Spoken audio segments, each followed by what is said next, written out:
සුබ දවසක් වේවා කියලා පිළිගන්නවා හර්ෂණ ටෙක් YouTube channel එකට. YouTube channel එකක් delete වෙන්නේ ඇයි? community guidelines කියන්නේ මොනවද? මෙන්න මේ කාරණා තමයි අද වීඩියෝයෙන් මම කතා කරන්න බලාපොරොත්තු වෙන්නේ.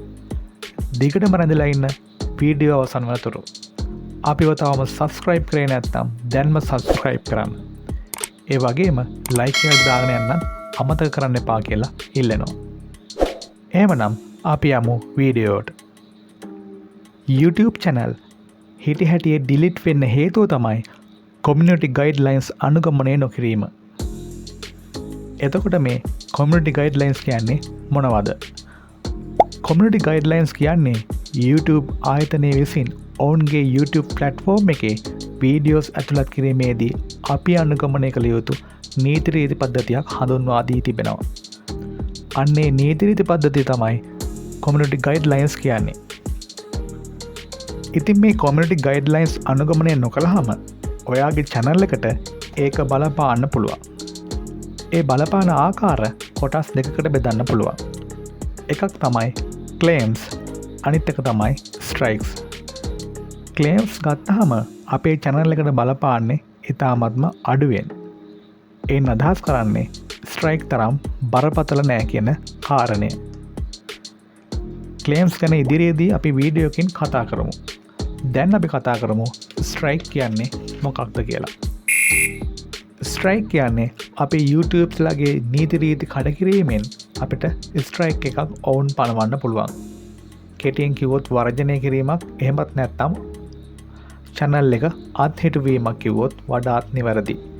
එහෙමත් නැතිනම් ඔබේ channel එක සදහටම delete වෙන්නත් පුළුවන්.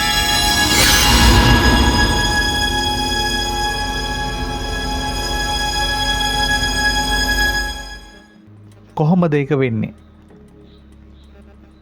ඔවුන් පළමුවෙන්ම ඔබට warning එකක් එහෙම නැත්නම් අවවාදයක් නිකුත් කරනවා. ඒ තමයි ඔබ community guidelines කඩ කළ බවට. ඒක ලැබිලා දින 90කට කලින් ඔබ තවත් ඒ වගේම කඩකිරීමක් කළොත් අන්න එතකොට ඔබට පළවෙනි ස්ට්‍රයික් එක ඔවුන් නිකුත් කරනවා. මේ වගේ ස්ට්‍රයික් 3ක් එක දිගට ඔයාගේ channel එකට වැදුනොත්, එහෙම නැත්නම් channel එකට ලැබුණොත් අන්න එතකොට ඔබේ channel එක delete වෙලාම යන්න පුළුවන්.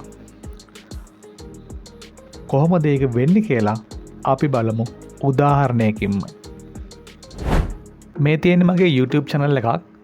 ඉතින් මේකට community guideline strike එකක් වැදලා තියෙන්නේ. අතර මම ගොඩක් දැනුවත් වෙලා තිබුණේ නැහැ YouTube channel එක ගැන. ඉතින් පළවෙනියට warning එකක් ඇවිල්ලා තිබ්බා. ඒක මම දැක්කේ නැහැ.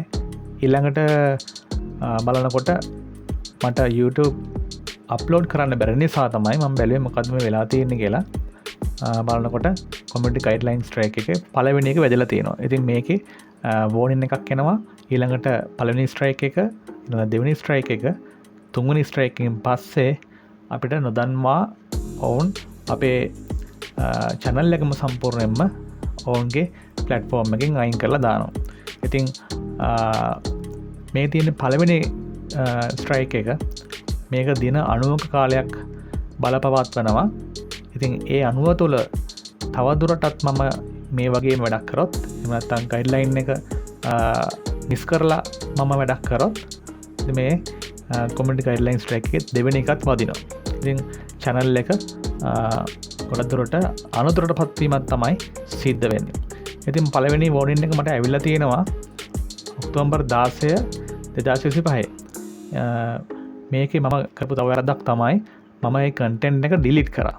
ඉතින් ඊට පස්සේ take action කියන එක ක්‍රියාත්මක කරන්න බෑ. මොකද මම content එක delete කරපු නිසා. නැත්තම් මට තව appeal එකක් දාන්න අවස්ථාව තිබුණා. ඉතින් ඒක නොදැනවත්ම කරපු දෙයක්. ඉතින් මම warning එක දැක්කෙත් නැහැ. ඊට පස්සේ මම ඊළඟ දවසේ copyright වැදිලා තියෙන වීඩියෝ එකක් අප්ලෝඩ් කරලා තිබුණේ. ඒකත් මම දැක්කේ නැහැ අතරම. ඒකල දැනුවත් වෙලා තිබුණේ නැහැ. එතකොට ස්ට්‍රයික් පළවෙනි එක වැදලා තිබුණා. ඒක expire වෙනවා කියලා තිබුණේ ජනවාරි මේ තියෙන්නේ 15. ඉතින් මේ කාලය තුළ සති දෙකක කාලයක් තුළ කිසිම අප්ලෝඩ් එකක්වත් පෝස්ටයක්වත් ලයිව් ස්ට්‍රීම් එකක්වත් කරන්න බැහැ කියලා මේ YouTube channel එක කියනවා.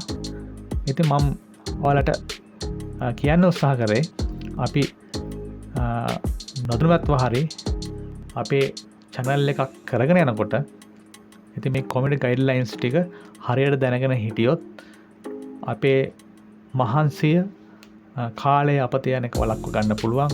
මොකද YouTube channel එකක් ගොඩනගන්න ගොඩක් මහන්සි දරනවා. ඉතින් මොනටයිසේෂන් ලබා ගන්නනේ අපි මේ සියලුම උත්සාහයන් දරන්නේ. ඉතින් එහෙම ලබාගත් channel වගේම ලබා ගන්න උත්සාහ කරන channel වුණත් මෙන්න මේ වැරදි නිසා ඩිලීට් වෙලා යනවා නම් ඉතින් අපරාධයක් තමයි එකකින් වෙන්නේ. ඉතින් මම දෙවෙනිට ගොඩනගපු channel එකෙත් views එන්න පටන් ගත්තා. ඒකේ views ආවේ Adobe Premiere Pro 25 version එක සම්බන්ධයෙන් මම free download කරගන්න පොඩි වීඩියෝ එකක් හැදුවා. ඉතින් ඒක ගොඩක් කට්ටිය බලලා තිබ්බා. ඉතින් මේ බලාගෙන යනකොට මට warning එකක් ඇවිල්ලා ඒ channel එකටත් වීඩියෝ එක ඔටෝම ඩිලීට් කරලා තිබ්බා. ඉතින් මතක් වුණා හේෂාන්ට සිදුවුණු සිදුවීමත් මේ නිසා ඔවුන් වගේ ඉහළ තැනකට ගිය කට්ටියටත් ඒ වගේ දේවල් සිද්ධ වෙනකොට අපි ඉතා පරිස්සමෙන් කටයුතු කරන්න ඕනේ. ඉතින් මගේ දෙවෙනි channel එකෙත් මම හිතනවා thumbnail එකකින් වෙන්න ඇති identify කරගෙන තියෙන්නේ මේක ඒගොල්ලන්ගේ community guidelines strike එකක් දෙන්න ඕනේ. එහෙම නැත්නම් community guidelines උල්ලංඝනය කිරීමක් කියලා. ඉතින් මම ඔයාලට ඒ thumbnail එක ඉක්මනින් පෙන්නන්න. මෙන්න මේක තමයි ඒ thumbnail එක. ඉතින් මේ වගේ thumbnail හදනකොට පොඩ්ඩක් ප්‍රවේශම් වෙන්න කියලා තමයි මම කියන්නේ. සමහරක් විට thumbnail වලින් එයාලා AI එකක් හරහානේ දැන් කරන්නේ. එතකොට ඒ හා සම්බන්ධව කටයුතු කරනවද දන්නේ නැහැ. ඉතින් බලන්න පරිස්සම් වෙන්න. free downloading ඒ වගේ මොනවා හරි මේ සම්බන්ධව කතා කරනකොට. ඉතින් හේෂාන්ම කියනවා ඔහුගේ channel එකට ස්ට්‍රයික් 3ම වැදලා තිබුණා කියලා. නැත්නම් කිසිම කෙනෙක් හැක් කරලා හෝ සයිබර් ප්‍රහාරයක් හෝ නෙමෙයි කියලා. හේෂාන් ටෙක්නික් කියන channel එක නැතිවීමත් සමග මට හිතුණා මේ ගැන නොදන්න අය දැනුවත් කරන්න ඕනි කියලා. නැත්නම් ඔයාලට හිතන්න පුළුවන් හේෂාන්ගේ මම ගොඩ යන්න හදනවා කියලා. එහෙම හිතන්න එපා. ඉතින් දන්න දෙයක් තමයි මම නැවත මතක් කරේ. මම දන්න දෙයක් මට වෙච්ච දෙයක් ඒ ගැන වරදවා තේරුම් ගන්න එපා. ඉතින් හේෂාන්ගේ වීඩියෝස් මම 2023 වගේ ඉඳන් බලනවා. ඉතින් අපි ඔහුට වුණ දේ සම්බන්ධයෙන් කනගාටුව ප්‍රකාශ කරනවා, කනගාටු වෙනවා. ඒ වගේම අපි මගේ channel එක බලන කීප දෙනෙක් ඉන්නේ. මොකද මම channel එක දැන් පටන් අරන් පොඩි කාලයක් වෙන්නේ. මොකද පළවෙනි channel එක මගේ ස්ට්‍රයික් වැදුන නිසා මම අලුත් channel එකක් පටන් ගත්තා. ඉතින් මගේ channel එකට තව එකතු වෙන අයටත් මම කියන්නේ ඔහුට සහයෝගයක් ලබා දෙන ගමන් subscribe එකකින් අපේ ගමන අපි ඉදිරියට යමු. එහෙමනම් ඔයාට මේ වීඩියෝ වැදගත් වුණා නම් තවත් කෙනෙකුට දැනගන්න share කරන්න. ඒ වගේම අපිව තවම subscribe කරලා නැත්නම් දැන්ම subscribe කරන්න. යලිත් වීඩියෝකින් හමු වෙමු.